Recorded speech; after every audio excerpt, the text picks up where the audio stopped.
추돌에서 사고가 났는데요. 저도 역시 후방 추돌이었는데 네. 제가 그 당시에는 소형차를 타고 있었는데 뒤 트렁크가 거의 사라질 정도의 큰 사고였죠.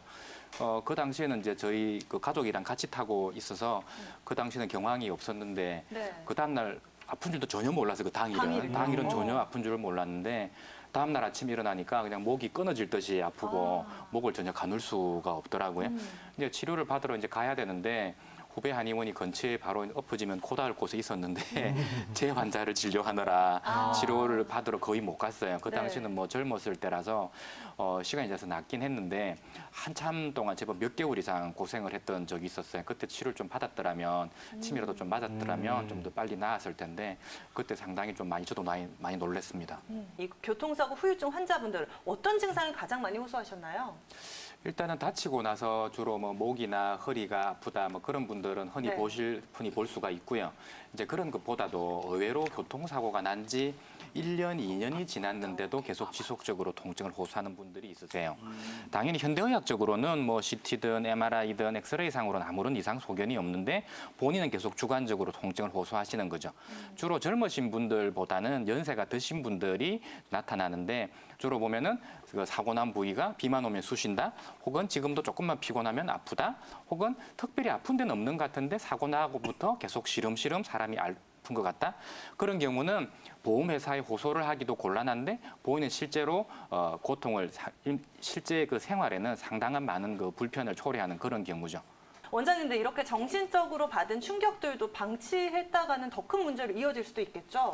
네, 아무래도 뭐 가벼운 접촉 사고 같은 경우는 별로 그렇지 않습니다만 평소에 어떤 정신적인 어떤 그런 그 약함을 가지고 있었던 정신적인 질환을 갖고 있었던 분이라든지 아니면 그 사고가 굉장히 심각해서 뭐 같이 갔던 동성자가 사망에 이르렀다든지 뭐 우리 몇 년 전에 있었던 그런 세월호라든지 그런 큰 경우에는 주로 이제 그 살아남은 사람, 다치지 않았던 사람도 굉장히 극심한 정신적 스트레스에 시달리게 되는데 네. 보통의 우리나라의 어떤 자동차 보험 같은 경우는 그런 그 신체적인 손상에만 주로 주안점을 두고 있는 편이 어디가 부러지거나 깨지거나 출혈이 되거나 그리고 염좌에만 주로 초점이 맞추어져 있는데 실제로 큰 사고 같은 경우는 어떤 이 정신적인 충격, 이걸 의학적인 경우로 외상후 스트레스 증후군이라고 하는데요.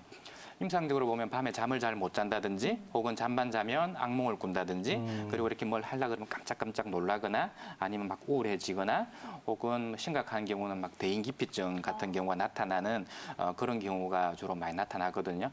그런 정신적인 어떤 충격에도 충분한 치료를 주로 한의학에서 치료를 도와줄 수 있는 측면도 있지만 이런 경우는 심리 상담이나 심리 치료 같은 것들도 도움이 될 수가 있고요. 또 아무래도 사고를 당하면 주로 이제 성인에만 주로 초점이 맞추어져 있는데 어린애들 같은 경우는 주로 잘 놀래요. 그러니까 육체적으로 다친 경우는 제외하고 네. 애들이 이제 사고가 나게 되면 주로 사고가 난 밤에 자다가 막 울거나 뭐 그쵸. 이렇게 막 애들 경기를 한다거나 네. 뭐 그런 경우도 많고요.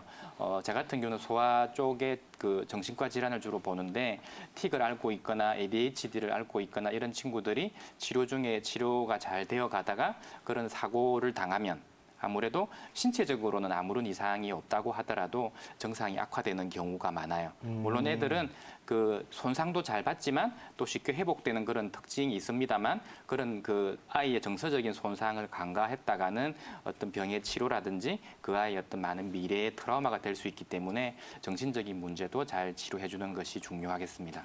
천영 원장님, 한의학에서 바라보는 관점, 이 건선 치료 어떻게 방향을 좀 잡을까요?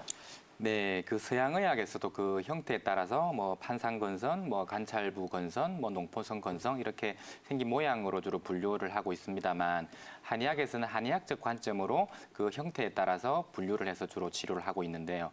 아무래도 가장 그 주된 치료법은 약물요법이죠. 약물요법을 주로 한의학적으로 보았을 때 풍한형, 뭐 풍열 혈열증, 뭐 혈어증, 간신어머증 이렇게 분류를 하고 있는데 간단히 말씀드리면 풍한증이란 거는 그야말로 피가 너무 좀 차다. 실제로 체온이 낮은 건 아니겠지만 실제로 피에 그 몸이 너무 차서 오는 그 건선의 형태라고 보는데 그 병변 부위의 경계가 좀 선명하지 않고 그다음에 각질은 주로 희고 두터우며 끓으면 쉽게 떨어지는데 우리가 겨울에 발 뒤꿈치에 각질이 떨어지듯이 그런 형태로 나타나는 형태가 많은데 주로 많이 가렵지 않은 것이 그 특징입니다. 그리고 풍한형, 피가 찬 것이기 때문에 주로 겨울에 특히 더 심해지고 여름에는 조금 덜한 그런 특징을 가지고 있고요. 그리고 아까 서혁진 원장님 말씀하셨던 그 관절통을 동반하는 경우에 이런 풍한증이 조금 많을 수 있습니다. 풍열, 혈혈증이라는 것은 그야말로 피가 너무 지나치게 뜨거워서 실제 체온이 많이 높다라기보다는 한의학적으로 보아서 피가 뜨거운 형태의 증후가 나타난다는 것인데요. 주로 그 병변 부위가 조금 더 선명하고 그리고 피가 뜨거우니까 그 부위가 빨갛겠죠. 그리고 그 특유의 그 출혈점, 피방울이 맺힌 듯한 출혈점이 나타나는 그런 경향이 있고 또 한의학에서는 그 환자의 혀의 모양을 보고 그 사람의 어떤 정후를 파악하는 그런 진찰법을 쓰고 있는데 풍열, 혈혈증 같은 경우는 혀가 많이 붉고 황태가 끼는 그리고 여름에 특히 심해지는 그런 경향성이 있고 제일 많이 가려운 타입이 아마 풍열, 혈혈증이 아닌가 싶습니다. 그리고 혈어증이라는 것은 말 그대로 피가 너무 탁하다 혹은 어혈이 있다 이렇게 볼 수가 있는데요. 근선은 대체로 만성적인 경과를 밟습니다만 대체로 아주 오랫동안 잘 낫지 않고 재발이 계속 잦으면서 피부가 거친데 피부가 우리가 타박상을 입어서 피부가 멍들었을 때 나타나는 그런 암자색을 띠거나 혹은 색깔에 침착이 많아서 색깔이 어두운 듯한 그런 형태를 띠고 그 각질은 비교적 두텁게 끼는데 심한 경우는 굴껍질처럼 막 이렇게 심하게 일어나는 경우도 볼 수 있습니다.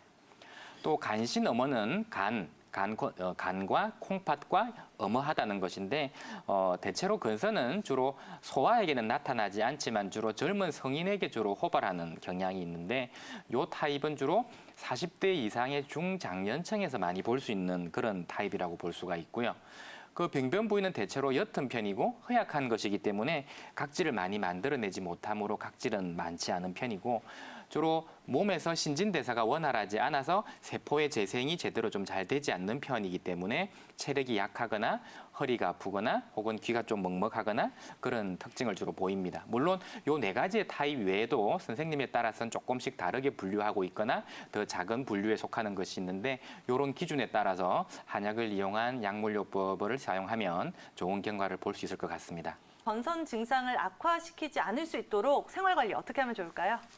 네, 근선 모든 질환이 다 그러하지만 근선 같은 만성적인 피부 질환은 평소에 어떻게 관리하는가도 정말 중요하겠죠. 즉 기본적으로 정신적인 스트레스를 피하는 것이 좋은데 물론 그 쉽진 않겠습니다만은 가급적이면 낙천적인 생각을 가지도록 하는 것이 중요하겠고요. 그다음에는 피부의 외상, 피부의 스크래치나 그런 상처를 받지 않는 것이 중요한데 우리가 뭐 일부러 상처를 입히는 경우는 없겠죠. 실제로 이게 각질이 일어나면 우리가 그것을 보면 막 이렇게 뜯고 싶어서 잘 못 견뎌서 자꾸 뜯게 되기가 쉬운데 네. 피부를 뜯게 되면 상처를 입힐 수 있기 때문에 그 각질을 뜯는 것을 최대한 자제해 주시고 그리고 우리가 목욕탕에 가게 되면 이게 몸이 불잖아요. 그때 특히 각질 있는 부위는 많이 부는데 이 부위를 밀어버리게 되면 피부의 보호 기능이 사라져서 증상이 심해질 수 있으므로 목욕 시에 때를 밀지 않는 것이 중요하겠고요. 그다음에 건조한 기후. 실제 뭐 기후가 건조한 것을 어떻게 할 수는 없겠습니다만 수면 시에 내가 자고 있는 방에 적절한 습도를 유지하는 것. 주로 한 55%에서 60% 정도를 건강 습도라고 이야기하는데요. 그 정도 이상의 습도를 유지하고 피부를 항상 촉촉한 상태로 유지하도록 아까 김성경 원장님이 말씀해 주신 자운고 등을 이용해서 피부가 건조하지 않도록 잘 보습해 주는 것이 중요하겠고요. 모든 질환이 다 그러하지만 음주나 흡연도 좋지 않은데 음주는 물론 가끔 아까 전에 말씀드렸던 풍한형, 피가 조금 찬 형이라든지 장년층에 많이 나타나는 허약에서 나타나는 간신 어머형의 건선 같은 경우는 약간의 적절한 음주는 도움이 될 수도 있겠지만 적절한 음주를 조절하는 것은 사실 쉽지 않으므로 조심하는 것이 좋겠고 특히 흡연은 피부의 혈류순환을 방해하기 때문에 무조건 좋지가 않습니다. 특히 이런 건선은 피부, 햇빛을 쬐는 것이 좋은데요. 우리 쪽 대체의학에서는 비타민 D를 이용한 그런 비타민 요법도 유행을 하고 있는데 비타민 D를 입으로 섭취하는 것보다는 햇빛을 쬐어서 피부에 어떤 그런 비타민을 스스로 합성하는 것이 아주 좋은데 물론 가능하다면 그 우리가 공기 좋은 곳에 가서 옷을 벗고 이 바람을 맞는 풍욕이 정말 건강에 좋습니다. 근데 실제로 그렇게 하다가는 우리가 경범죄로 처벌을 받을 수 있기 그렇죠. 때문에 네. 현실적으로 조금 애로가 있다면 가정에서 아파트 베란다 같은 곳에서 옷을 벗고 그 병변 부위를 적절하게 햇빛을 쬐어주는 것이 도움이 많이 됩니다. 물론 화상을 입을 정도로 그렇게 세게 오랫동안 쬐면 곤란하겠죠. 그렇죠. 그리고 충분한 수면은 모든 질환의 가장 기본이 됩니다. 왜 수면이 중요한가 하면요. 우리가 낮에 활동을 하면서 입었던 상처라든지 특히 건선과 같은 피부 복구 기능이 훼손된 이런 기능들은 밤에 잠을 자는 동안에 회복이 되는데 만약에 밤에 잠을 자지 않거나 혹은 밤에 잠을 제대로 자지 못한다면 이런 기능은 회복이 되지가 못하겠죠. 특히 그 미는 잠꾸러기라는 말이 있듯이 충분한 수면을 취해야 되는데 충분한 수면을 취하라고 말씀을 드리면 낮에 낮잠을 충분히 주무시는 분이 있는데 네. 그거는 좋지가 않고 항상 해가 떨어지고 난 다음에 밤에 그리고 그 시간이 12시를 넘기지 않는 시간에 잠이 드는 것이 가장 중요하다고 하겠습니다. 저희 한의학의 고전인 황제내경에 보면 해가 지면 자고 해가 뜨면 일어나라고 되어 있습니다. 그런 것처럼 이 밤과 낮이 정확하게 지키는 것은 중요하고요. 이런 건강관리법을 많이 참고하신다면 힘든 건선도 충분히 이겨낼 수 있으리라 생각합니다.